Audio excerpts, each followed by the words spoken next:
G'day YouTube, Warbles on a lot here with part 2 of the aeronautical work of Lawrence Hargrave, published by the Technological Museum of Sydney in 1937 by the Technical Education Branch of the Department of Education, which, as it shows on the title page, came from the public school at Stonehenge. This was a primary school. This is what they thought you might find interesting when you were maybe 10 or 11 years old. I was lucky enough to be given it when I was maybe 8 years old. Assuming that you have seen part 1, although this will be a standalone video because some people will find it and they won't be interested in what came before the kites. Experiments with box kites and curved surfaces. In the previous section, we saw that between the years 1884 and 1893, Hargrave's time was devoted principally to the building and flying of aeroplane models with a single flat supporting surface and driven by clockwork, rubber bands, compressed air, and lastly steam. In 1892, Hargrave had performed a few isolated experiments with curved surfaces, the behaviour of which opened up his imagination far-reaching possibilities. He decided, therefore, to discontinue the line of research which, till then, had monopolised his time and thought, and to concentrate his energies on the discovery of the dynamical principles underlying the movements of concavo-convex surfaces in a wind, in order to discover how they might be adapted to enable man to rise from the ground in a machine heavier than the surrounding atmosphere. Figure 13 on page 23, captioned Apparent Track of a Model with a Curved Body Plane, 1892. One of these experiments is worth recording. A piece of drawing paper was curved by suitable crossbars and battens, figure 13, and attached to one of the crossbow models to see if any additional support could be obtained. But, as Hargrave states, its erratic flight showed that complications would ensue from its adoption at the present stage of experiments. Unquote. What actually happened was this: with the leading edge tangential to the direction of impulse, 2 back somersaults were made before the apparatus fell to the ground, showing at once that the curved surface possessed unexpected lifting power. Hargrave's model had looped the loop. This fired his imagination. He contemplated the construction of a full-sized machine, but realised that the behaviour of curved surfaces was still a very uncertain factor, and that planes moving through still air were not under the same conditions as bodies flying in disturbed air. It was therefore decided that research in the behaviour of the kite would probably lead to the solution of stability and lift. Hargrave then, in 1893, began his kite experiments, which were destined to have an important influence on the solution of dynamic flight. The advent of the kite. Hargrave's earliest kites are illustrated in figure 14. The novelty, as he pointed out, consisted of the combination of 2 well-known facts. First, that the necessary surface for supporting heavy weights may be composed of parallel strips superposed with an interval between them. Asterisk. Footnote. This was described by Wenham in 1866 and adopted by Stringfellow in 1868. Hargrave had made an experiment in 1889 with superposed planes, but failed to show that any increased support was obtained. Professor Langley, however, had shown by inference that there is additional support. Second, that 2 planes separated by an interval in the direction of motion are more stable than when conjoined. Asterisk and footnote. This principle was patented by Danjard in 1871, and a machine embodying it was exhibited by D.S. Brown in 1874. Okay, here we have a table. We have the name A, B, C, D, E, F, number of cells in each section, 7, 1, 16, 3, 1, and 1. Length of each cell parallel to the connecting stick in inches, 2, 4.5, 3, 4, 4, 4. Breadth of each cell horizontally at right angles to the stick in inches, 3.75, 13, 3, 13.13, 10.7, 10.7, and that one there, 3.75, is a distorted cylinder, whereas the 13 inches is a true cylinder. Height of each cell vertically at right angles to the stick in inches, 3.75, 13, 3, 4, 6.25, 6.25. Radius of curved horizontal surface in inches, 4.5. Length of the stick between the sections, 24 inches, 20, 21, 31.63, 21.5, 21.25. Material which the surfaces were made, paper, aluminium, cardboard, wooden paper. Distances of point at which attachment from string for forward section, 4 inches, 11 inches, 6.5, 12, 7.25, 7.25. Weight of the kite in ounces, 2.5, 14.75, 10.5, 11, 3.25 and 3.25. I'm sure that didn't tell you much. However, it may become a bit more illuminating if I tell you that A, B, C, D, E and F are shown over here. A, B, C, D, E, F and Z. Doesn't show up in the table, but anyway, kite A, 7 cells, each cell 2 inches long, 3.75 inches broad, each cell 3.75 inches high, no radius because they're flat, length of the stick 24 inches, made of paper, distance of point of attachment 4 inches from the forward position, weighed 2.5 ounces. Kind of makes a bit more sense of it. B, you got 1 cell, 4.5 inches across, 13 inches, 4.5 inches long, 13 inches across, 13 inches high, no curve, 30-inch stick made of aluminium, anchor point 11 inches from the front, 14.75 inches weight. C, 16 cells, 3 inches by 3 inches by 3 inches, flat cells, 22 inches long, made of cardboard, 6.5 inches the distance from there to there, and it weighed 10.5 ounces. In the case of D, we have 3 inches by 4 inches, 13.5 inches wide, 4 inches, 4.5 inches the radius of the curved horizontal surface, 31.5 inch long stick, wooden paper, 12 inches back from there to there, and weighs 11 ounces. E, 1 inch by 4 inch, 10.7 inches across, 6.25 inches the height between them, 4.5 inch radius, length of the stick 24 inches, wooden paper 7.25 inches from there to there, and 3.25 ounces. Same weight for this model F. 1 cell, 4 inches by 10.7 inches, same span, 6.25 inches the height between the two of them, 4.5 inch radius, 21.25 inch stick length, wooden paper, 7.5 inches the distance from the string to the front of the stick, and 3.25 inches. Oh, what a pity. Well, you're just going to have to put up with that. I was describing that being the same as that. I guess you kind of get that.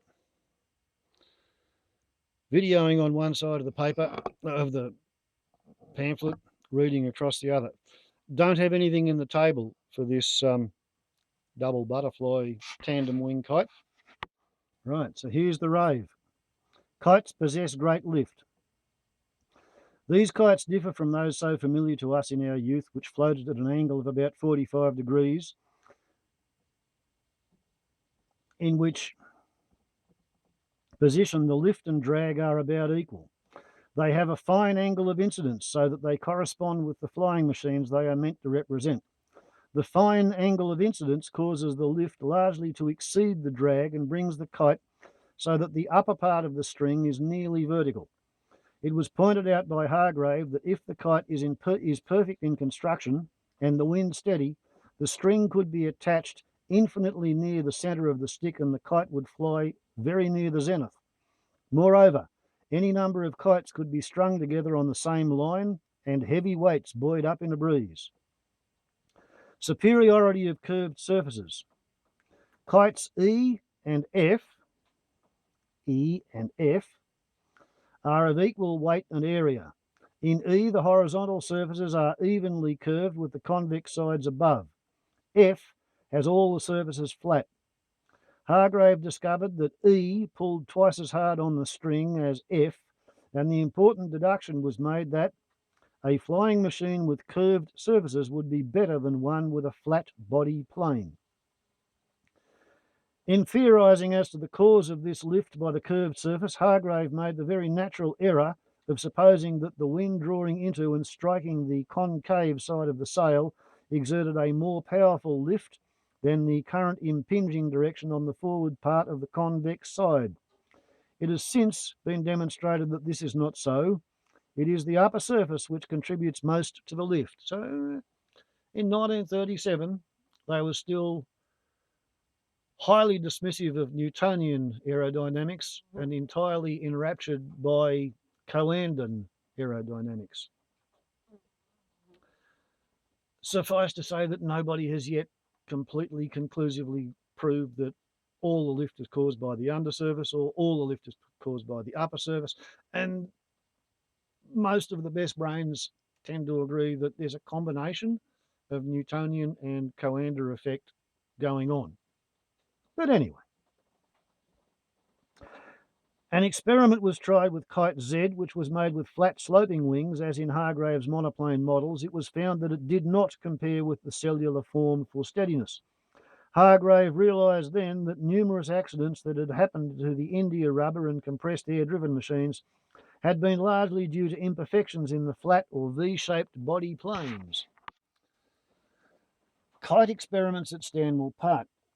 Hargrave continued his researches with kites during 1894 and 1895, and in June of 1895 communicated to the Royal Society an account of the progress he had made. The experiments were carried out at Stanwell Park, situated about 32 miles south of Sydney. Here favourable winds generally prevailed and the work was free from interruptions. Hargrave's idea at this time was to obtain by means of kites sufficient lift to raise an aeroplane well off the ground in order that it might begin its flight in the air. It must be remembered that the internal combustion engine was then in its infancy, and it was not possible to construct an engine of sufficient power to raise a man-carrying machine off the ground without making the engine itself far too heavy for the purpose. The cellular kite was the one upon which Hargrave concentrated his study, and so impressed was he with its performance that he made bold to predict that, quote, in all probability, it will prove to be the permanent type of the supporting surfaces of flying machines, unquote. The distance between the fore and aft cells was greatly reduced. The exact distance they can be apart without impairing the efficiency of the after cell was not determined, but as far as efficiency was concerned, a single cell was found to be in stable equilibrium. Attempts to make kites soar. The type of kite to engage most attention was the rectangular one, with the upper and lower surfaces evenly curved, the convexity in both cases being above. Efforts were made to induce them to soar to windward of the peg to which the string was fastened. Figure 15 shows the nearest approach to soaring that was attained, while above it is illustrated the kite which accomplished it. It will be noticed that the forward cell alone has the horizontal surfaces curved, and the tail cell is smaller than the forward one. This kite also provided with a wedge and screw which secured the forward cell at an angle with the stick and tail cell so that various degrees of tilt might be tried. In the experiment illustrated in figure 15, the stick and tail cell were tilted at an angle of 7 degrees. So This has cambered surface. This has a positive angle of attack. Brief trials with a glider. By the way, we're talking 11-inch gap, 2 feet wingspan, 12-inch radius. It's a 17-ounce redwood cell, 4.5-ounce stick, 2.25-ounce tissue paper tail cell, which is 9 inches long, 6 inches high, 19 inches across. Brief trials with a glider. At this time, Hargrave records that he made several attempts at soaring flight in a glider having 4 wings, each 8 feet by 4 foot 9 inches, equal to a total of 152 square feet of arched surface. It weighed under 25 pounds. This line of experiment, however, was not persevered with, quote, as it was seen that an accident might readily occur without making any real progress with the flying machine, unquote. Okay, so here we see soaring kite, and course it takes in its flight 1894. March 3rd. On the sand, we start off with the kite with its nose up, and its line comes down to this stake here. Launch it, and it flies up, and then it starts to glide, and it soars with a slack cable, and it's not quite above this vertical line here. Point D. I'm assuming that that's the actual track that it takes when the wind dies and it comes back down. But we'll have to see if they give us any more information, because like I haven't read this thing cover to cover. Oh, gee, maybe 20, 30 years. 4 kites lift 208 pounds. On 12th December 1894, a successful weightlifting trial was accomplished by means of 4 kites attached to the one rope. Curved surfaces had previously been tried, but owing to their faulty construction and consequent lack of rigidity, one or more of the kites had been smashed. For this reason, the kites with flat surfaces were substituted, with results which were entirely successful in spite of the consequent loss of lift. A diagram of this experiment is shown in figure 17. These distances: 58 feet, 46 feet, 46 feet, 42 feet. Let's try that again. 58 feet, 46 feet, 46 feet, 42 feet. Helps if I've got the thing framed right, eh? Top of page 27, we have a cellular kite which features identical cells front and back. We've got 2 foot 6 inch wingspan, 12-inch radius for the curve, 11.5 inches for the chord, and 14.5 inches for the interplane gap. And we've got parallel keels, 1.5 feet long. An interesting way to build a kite in 1894. So here's your diagram, figure 17. The explanation states, the kites varied considerably in size, but the fore and aft cells of each were equal area. In this diagram, the kites are lettered A, B, D, and E. A being at the highest end of the rope. The distance between A and B was 52 feet. Between B and D, 46 feet. Between D and E, also 46 feet. From kite E, the rope was moored on the sand on the seashore. The object of this experiment was to ascertain what velocity of wind was necessary to lift a man suspended from kite E. Hargrave seated himself in the sling, and 42 feet of manila rope was slacked between the anchorage and kite E. Soon, the wind freshened to 18.6 miles per hour, and Hargrave was lifted clear of the ground, the actual pull being measured as 180-pound maximum. The wind falling lighter, kites and experimenter came gently down, and another breeze was awaited. Soon a long and strong puff came and sent everything up like a shot to a height of 16 feet. The wind velocity was then 21 miles per hour. Captioned, 4 kites lift a weight of 208 pounds, a distance of 16 feet from the ground in a 21 mile per hour wind, 1894.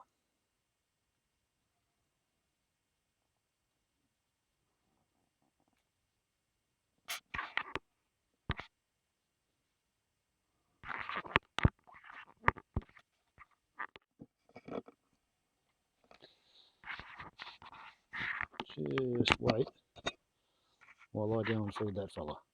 You never know who wants to make a cameo.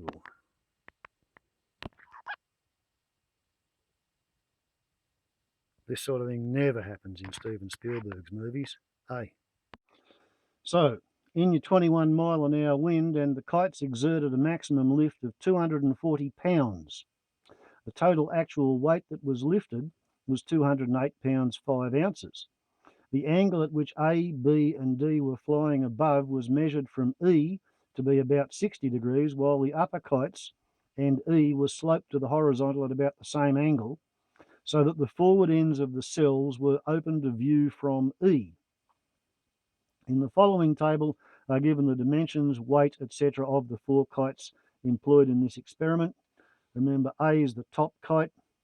We're talking 5 pound 4 ounces, 38 square foot. B, 5 pound 14 ounces, 38.5 square foot. D, 9 pounds, 65 square foot. E, the lowest kite, 14.5 pounds, 90 square foot of lifting surface. Hargrave's trend of thought which prompted this experiment may be gathered from his statement that, quote, the particular steps gained are the demonstration that an extremely simple apparatus can be made, carried about and flown by one man, and that a safe means of making an ascent with a flying machine, of trying the same without any risk of accident, and descending are now at the service of any experimenter who wishes to use it. Unquote. Lift varies with aspect ratio. In August 1896, Hargrave read another paper before the Royal Society on the cellular kite. In this paper, he theorised on the lift and stability of a kite with a concavo-convex horizontal surface and flat vertical ones.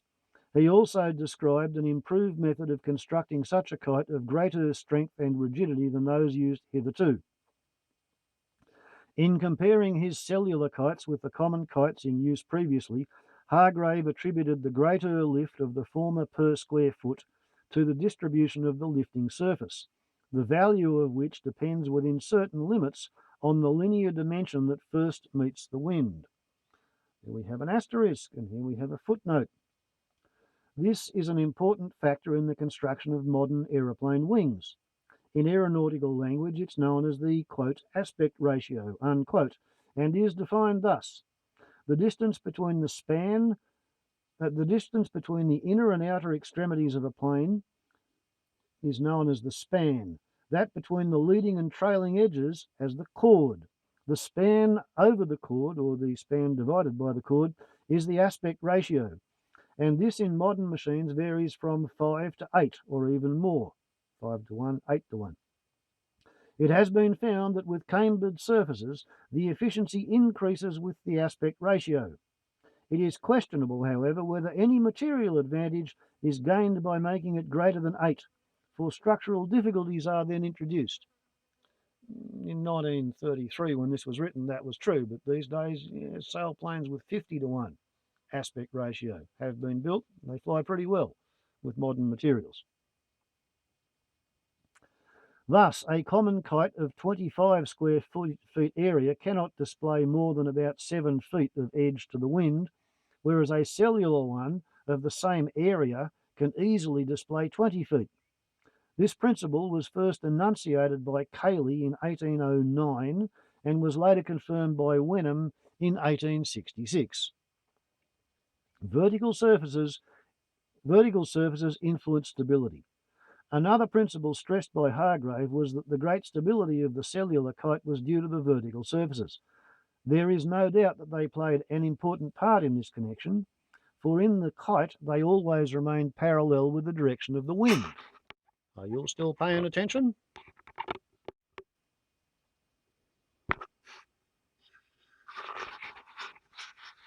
parallel with the direction of the wind.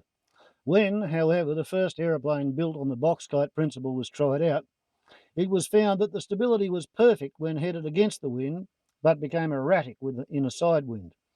This led to the entire removal of the vertical surfaces between the main planes. Theory of lift possessed by curved surfaces. Figure 18. Experiment with a curved aluminium sheet and the wing of a gull to show the direction of the wind under a suitably curved surface. So here we have the aluminium sheet, curved. Here we have the direction of the prevailing airflow. Here we have the circular cylindrical body of a candle, and this is the shape of the flame looked at from above. So he deduces that you've got a vortex under the surface of a gull's wing. That's what Hargrave made of it. I'm not saying that he's right, but that is what he made of it. If you wanted to be slightly generous, you could call this a vertical axis wind tunnel, a free air wind tunnel kind of thing. But anyway, in his communication to the Royal Society on the 1st of September 1897, Hargrave endeavoured by numerous experiments to solve the problem of soaring in a horizontal wind. Quote, "There is no difficulty," he states, "in soaring if we assume an upward trend in the wind, such as a cliff, building, or sloping hill will produce. But when we see birds soaring in light wind and storm, something beyond our knowledge is recognised as being at work." Unquote. Chanute had just previously published a series of articles in the American Aeronautical Annual dealing at considerable length with the question of sailing flight, and these articles inspired Hargrave to carry out some practical investigations into the subject. The basis of Chanute's work was the shape of the wings of soaring birds, which possessed a downward projecting lobe at the front edge and a sharp curve immediately behind the lobe on the underside.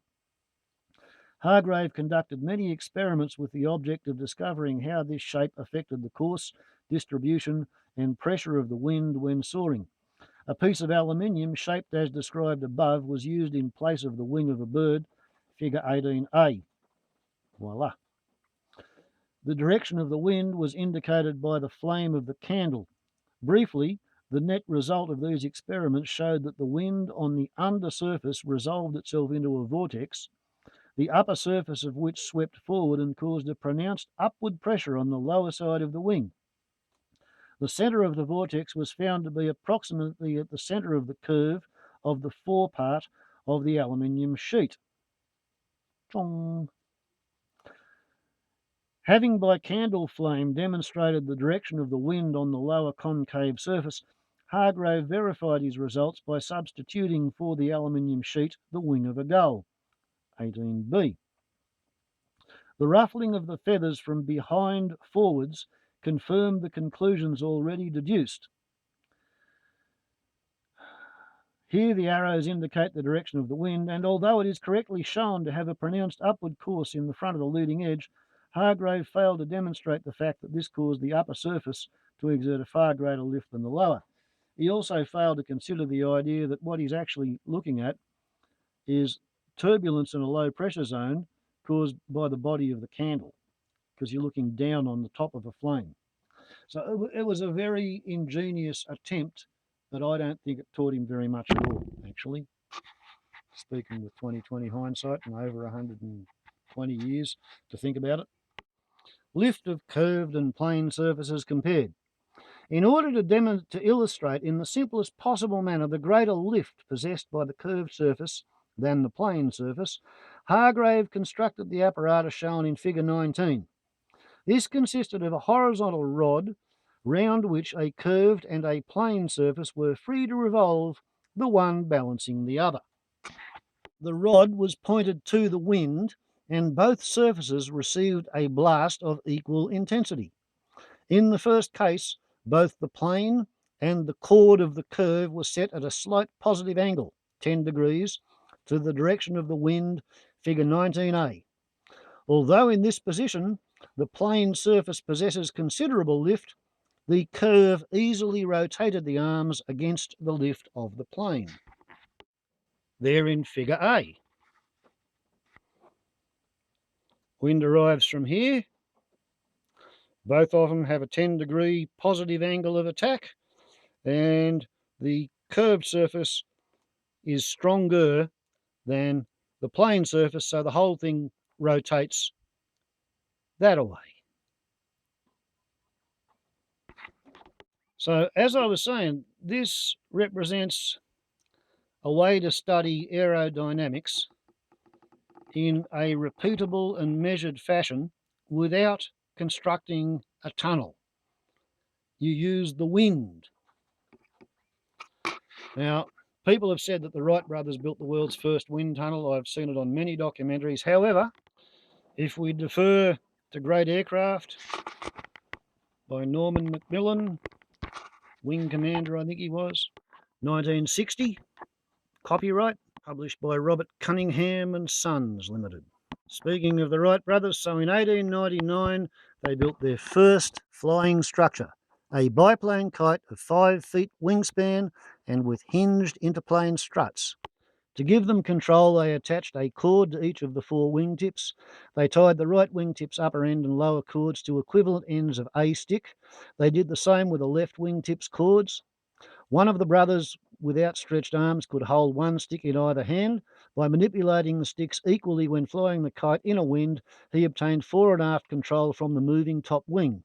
By moving the sticks differentially, he could apply warp to the wingtips, positive at one end and negative at the other. They found their controls answered according to theory. It was now safe to try them on a full-scale piloted glider.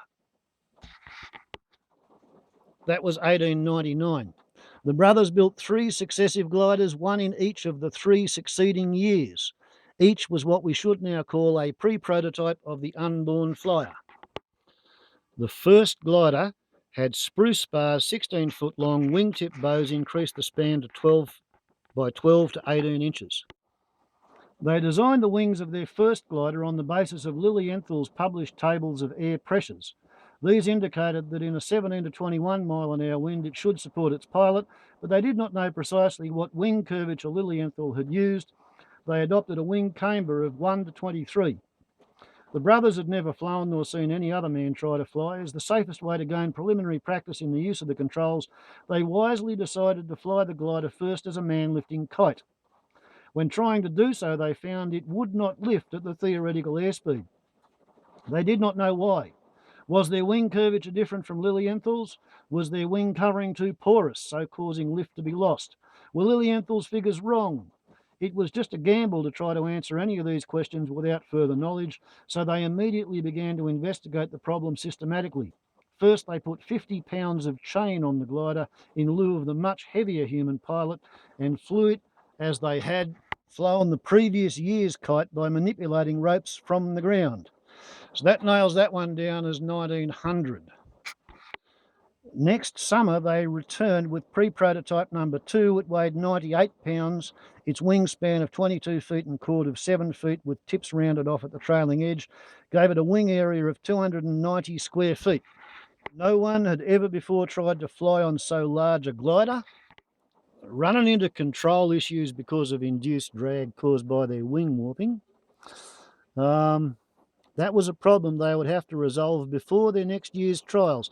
Although this second glider made longer flights than the first, it had new and uninherited defects. It proved more difficult to control fore and aft. It would not fly so near the horizontal.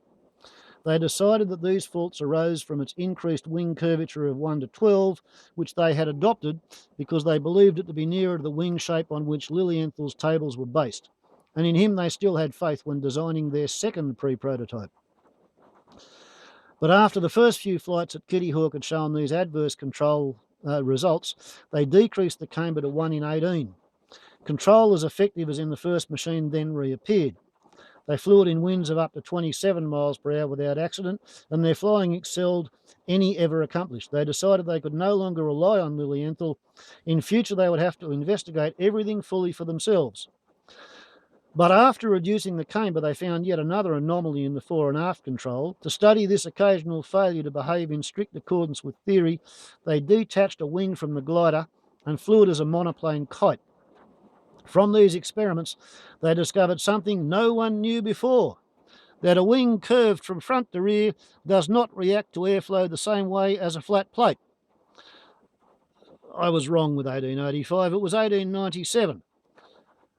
So 1901, they were 4 years out of date. 4 years out of date.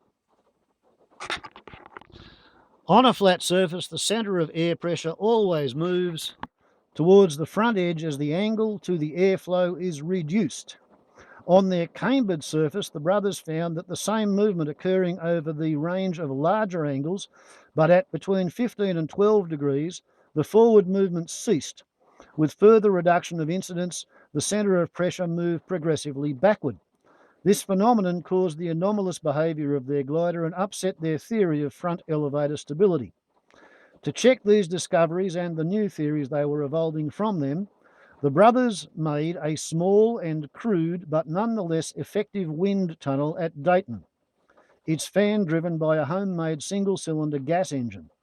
It was the third wind tunnel ever made. Not the first, it was the third.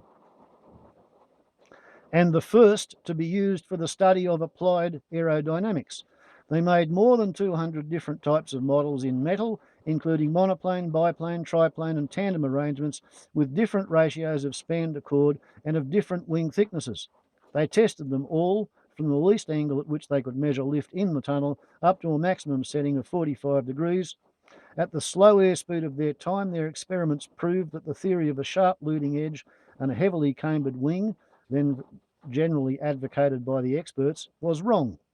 Some of their results controverted all published figures. Okay, so we're talking 1901, 1902 for the Wright brothers to start using a wind tunnel, whereas 4 years earlier, Lawrence Hargrave had published his results on curved surfaces making more lift than a flat plane surface. Sorry if I appear to be labouring that point, but it sort of feels like it matters to me. The plane and the chord of the curve were next set parallel to the direction of the wind. That would be in B, i.e. at no angle of incidence, figure 19b. In this case, there was, of course, no lifting force whatever exerted by the flat plane, while the curve lifted readily and rotated the arms. In figure 19c, the plane was left parallel to the blast, and the curve was sloped at a negative angle. This angle was increased to at least 10 degrees, and the lift of the curve still rotated against the sleeve against the resistance of the plane. So even at a 10-degree negative angle of attack, a curved surface still produced positive lift, whereas a flat plane with zero angle of attack produced no force at all, just drag. In figure 19d, the plane was set up at a positive angle of 6 degrees, leaving 16 degrees between the plane and the curve. So flat surface has got 6 degrees positive angle of attack. The curve has got 10 degrees negative angle of attack. The plane in this position exerted greater lift than the curve, and the arms rotated in the opposite direction. So somewhere around 15 degrees, there's an equilibrium point. But I think you will agree that fully 4 years before the Wright brothers ever thought to build themselves a wind tunnel, Lawrence Hargrave had an experimental test rig using the wind with no tunnel, which gave him the correct answer. Okay, so that's my firmly felt feeling. Now let's see what the text has to say.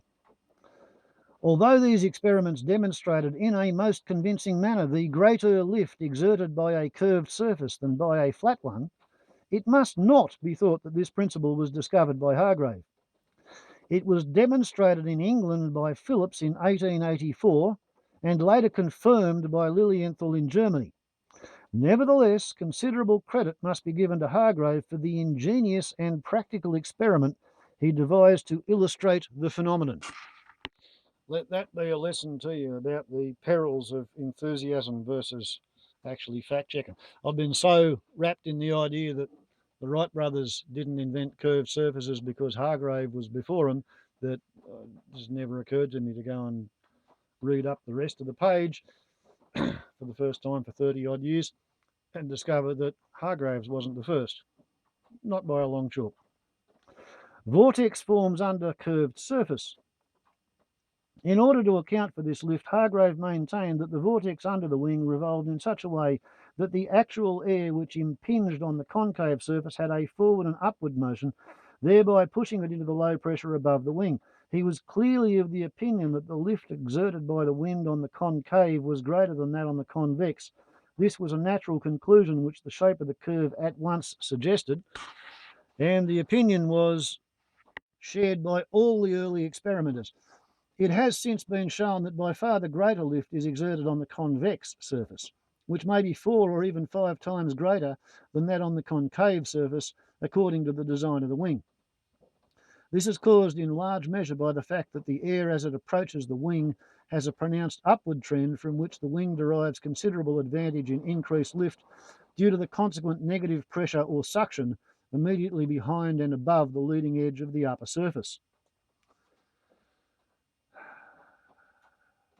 Coanda versus Newton. The argument goes on. Successful soaring experiments. On the completion of this series of experiments with curved and flat surfaces, Hargrave reverted to his experiments with box kites. In order to prevent the breaking up of his models and the consequent loss of time in repair work, he rigged up the apparatus shown in figure 20. Structure used for soaring kites, 1897. Now the wind is blowing from the right-hand side, that away. This consisted of 2 poles, 24 feet high and 48 feet apart.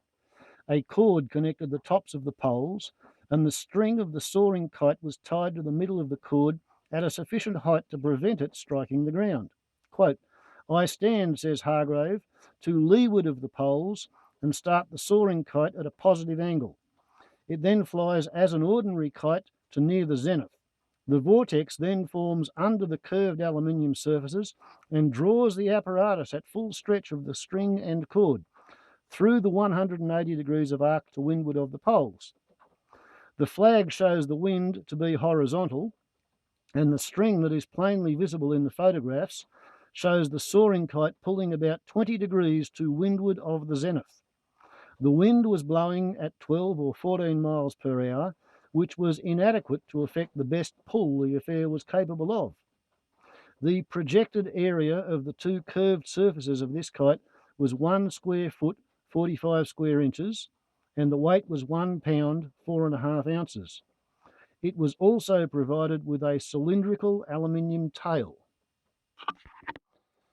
Kite with cylindrical extremities.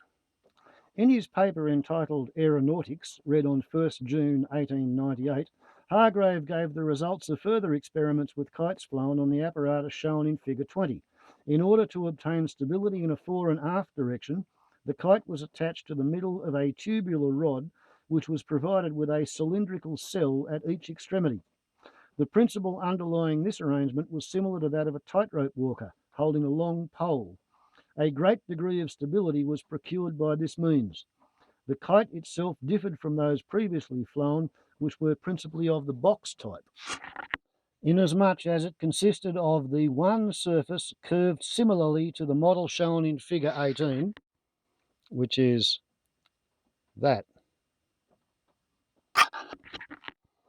The curved surface was constructed of vulcanite, bracket rubber, for it was found that muslin stretched over a frame did not possess sufficient rigidity to allow the kite to soar. Rigidity of construction was found to be essential, for springy and vibratory surfaces were not conducive to steady soaring. In reality, their practical effect was to increase head resistance. Figure 21, captioned "Curved wing section fitted with vertical fin and weighted to obtain a low centre of gravity." 1898. Kite with vertical fin. Repeated experiments with this type of kite resulted in the attainment of greater efficiency by the refinement of details. These were described in November 1898. The long tin rod was made much more rigid, and the curved surfaces were made of redwood. After repeated trials with this improved kite, it was found that the cylinders at the ends of the rod did not retain the curved surface at the proper soaring angle, but sooner or later the apparatus tipped up or down. For this reason, the weight was transferred to a point below the curved surface. A kite embodying this idea was then made, figure 21. It will be seen that this model was provided with a vertical but lacked a horizontal rudder. Owing to the disposition of the weight, the centre of gravity was low, and it was therefore considered that the kite would automatically balance itself and a horizontal rudder would retard rather than assist the balance. In practice, it found that this kite was very steady and soared in a 12 to 14 mile per hour wind. Sailing birds dependent on wave power. Kites embodying further modifications of this principle were experimented with, and varying successes attended the trials, but the science of aerodynamics was not materially advanced thereby. In 1899, Hargrave returned to the study of the soaring birds. After very close observation, he discovered that many seabirds are not entirely dependent on a headwind to enable them to soar, but may derive sufficient energy from the power of the waves in apparently still air. The basis of Hargrave's theory is contained in the following statement, quote, "As to the effect of the wave on the air, we will suppose the water to be quite flat and the air motionless. A heavy undulation comes on the scene. It has to pass, so it pushes the air up with its face, letting it fall again as its back glides onwards. The air on the face is slightly compressed, that on the back lowered in pressure, both operations taking power out of the wave and eventually largely contributing to its extinction. The closer the bird is to the surface of the water, the firmer and more inelastic is the uplift of the rising air. The bird appears to feel the surface with the tip of its weather wing." Unquote. While this theory of the motion of the air over sea waves is a very feasible explanation of the force which enables a bird to soar there, it by no means clears the way for a soaring machine to imitate it. This was well recognised by Hargrave, for he stated that, quote, "This is the solution of the problem of a sailing bird's progression totally denuded of complications. It becomes a giant's task to compute the result when the effect of cross seas, wind at all angles, and ever-varying force, arched surfaces, head resistance, ratio of weight to area, and the intelligence of the guiding power crop up. These questions all combine to have been considered in the evolution of a sailing bird and must be reckoned with by the designer of a wave-driven flying machine." Unquote. Concluding stages of Hargrave's work. At this time in 1899, events in the world of aviation were moving apace. Gliders were being built in Germany, England, and America, and records were being made in gliding flight almost daily. Men were now able to study the requirements of a stable aeroplane by the behaviour of their gliders in the air.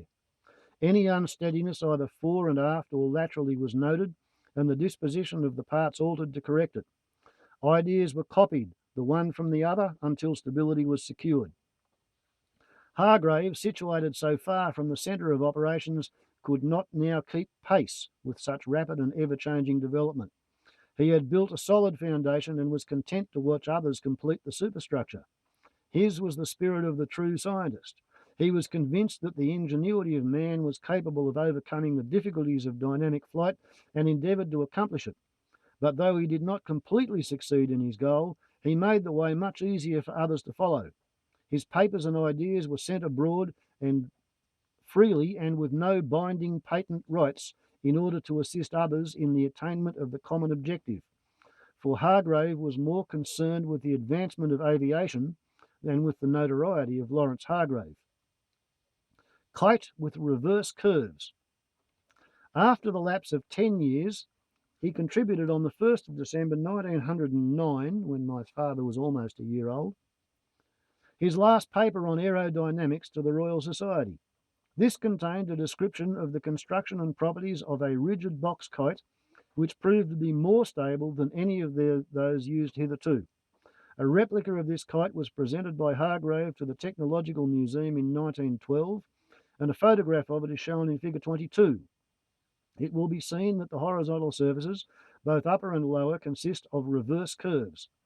Looked at from above, the front half is slightly convex, while the rear half is correspondingly concave.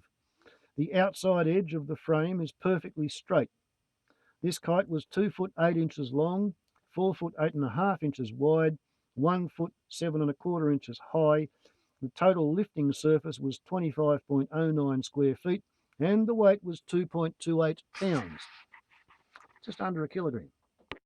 Figure 22, box kite with reverse curves, 1909.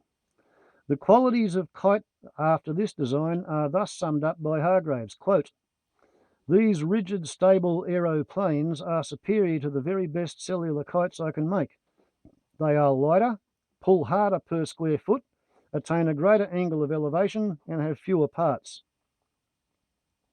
Concerning the stability of the reverse curve, it has been found by experiments carried out at the National Physical Laboratory of the United States of America that such a curve in the trailing edge of a wing may increase the stability to a surprising degree, but the lift and efficiency are correspondingly reduced with each increase in the amount of reverse curvature.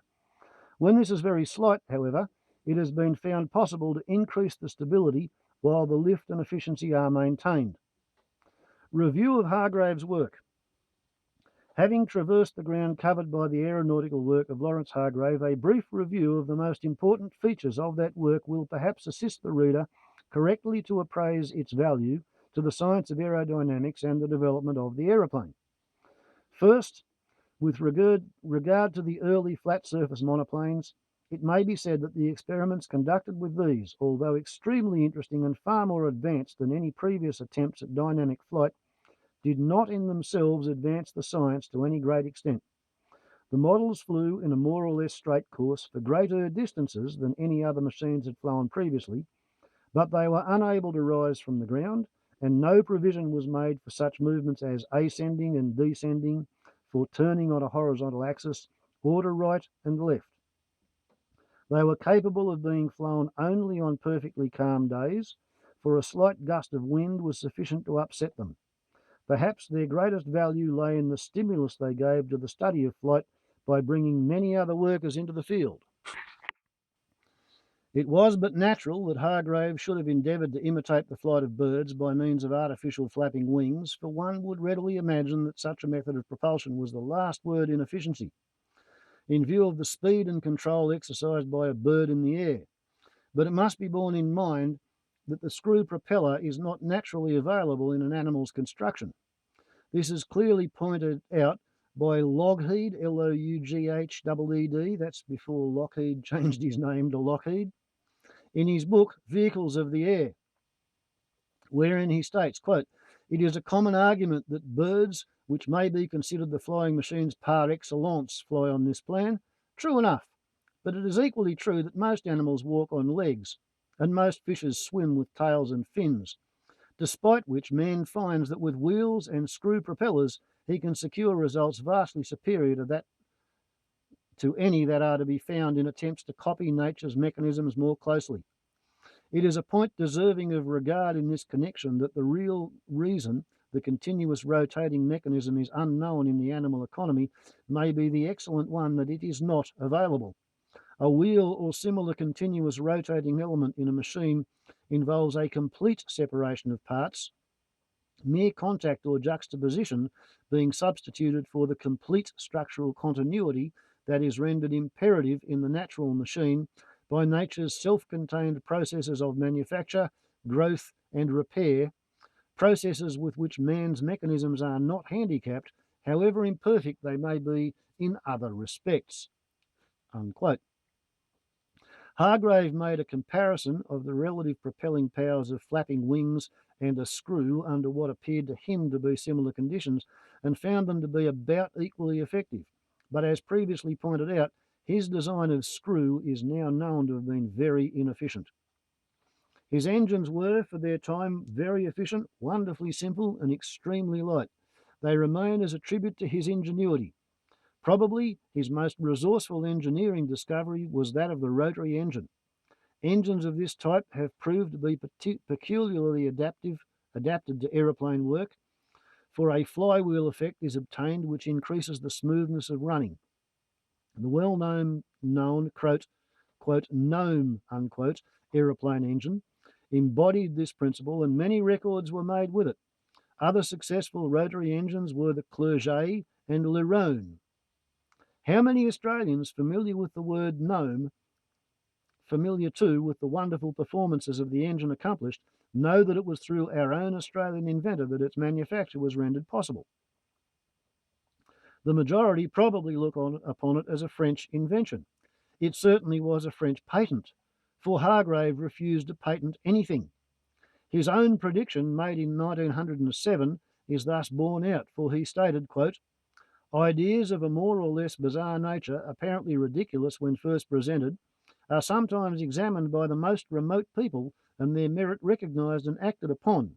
Then, maybe after many years, the invention is brought to its place of origin as a valuable foreign production. This being the unalterable way in which humanity is built, must be accepted without demur."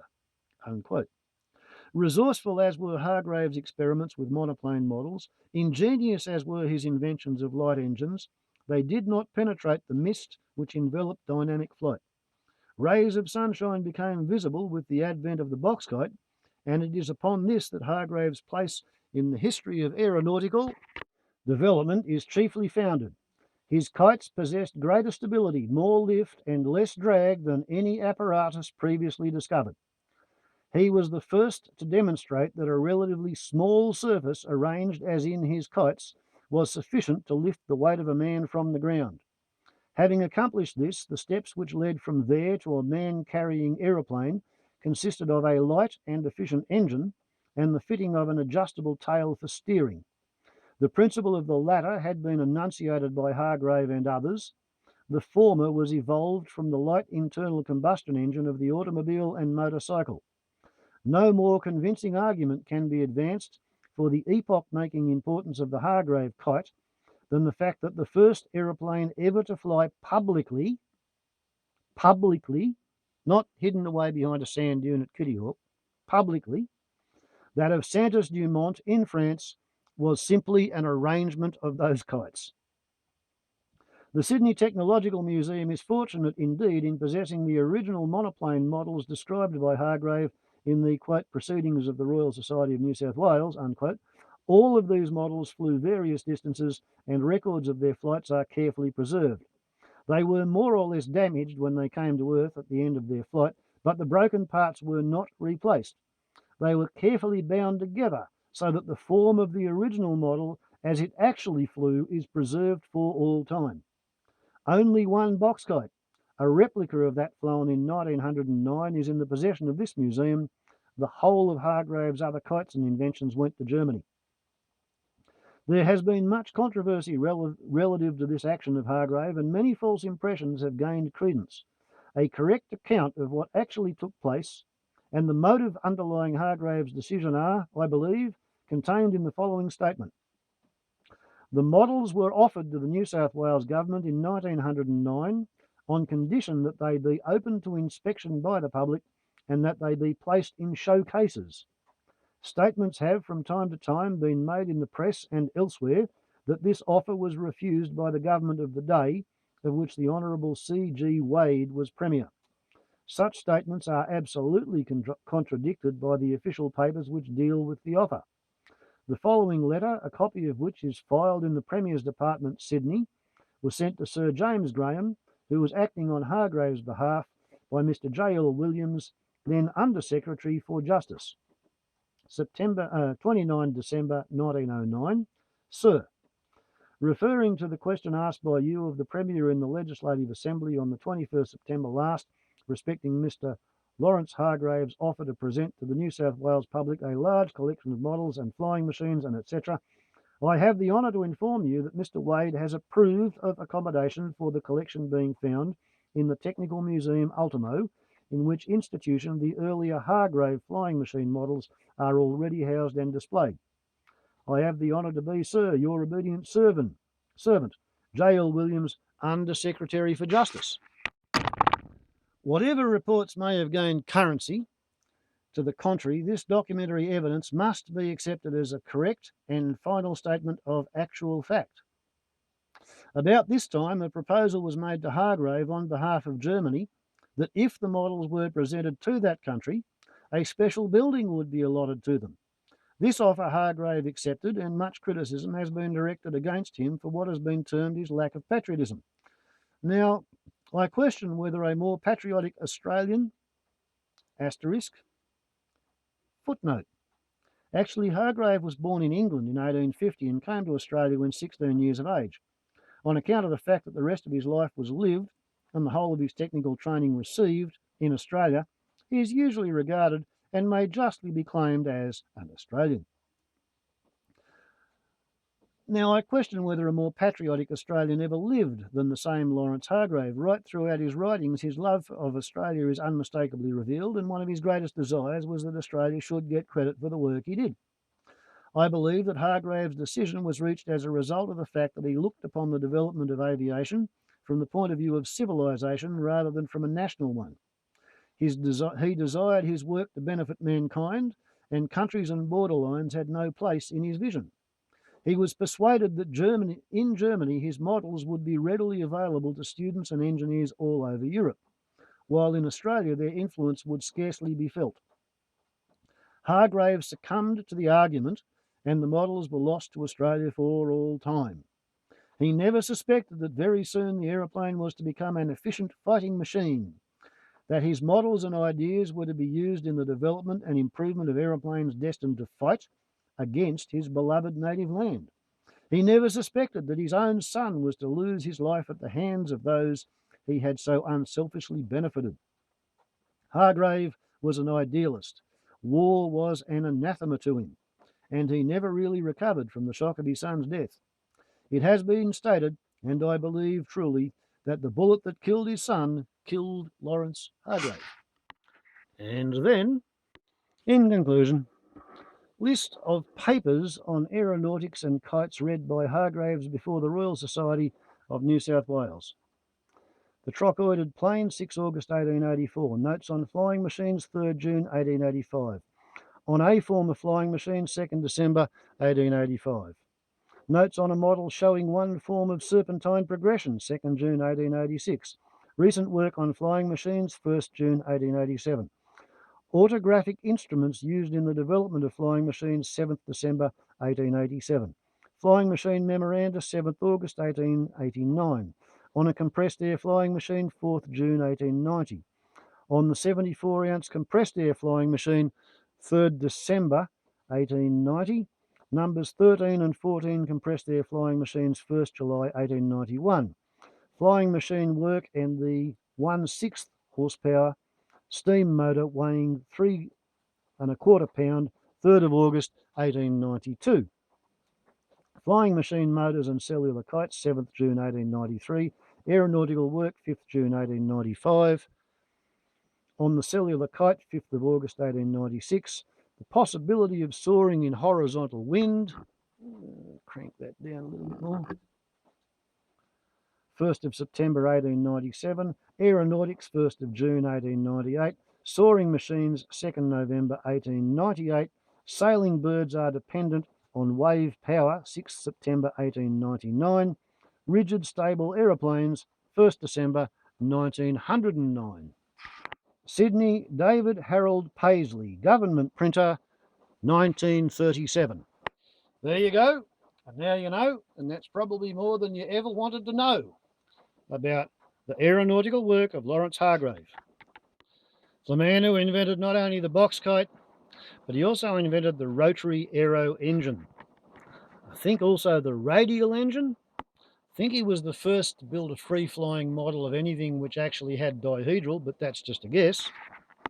And his work on box kites in 1893 was far in advance of Samuel Cody, alleged colonel, who was building man-lifting kites in Britain in 1908. Fair to say that Cody was just starting out a year before Hargrave finished his final work, box kite with a reflex trailing edge. Warbles on a lot to YouTube. Ciao. I've been meaning to do that for quite a long time. Sorry about the light quality, but it started raining halfway through filming. Such is life. Hawkeye.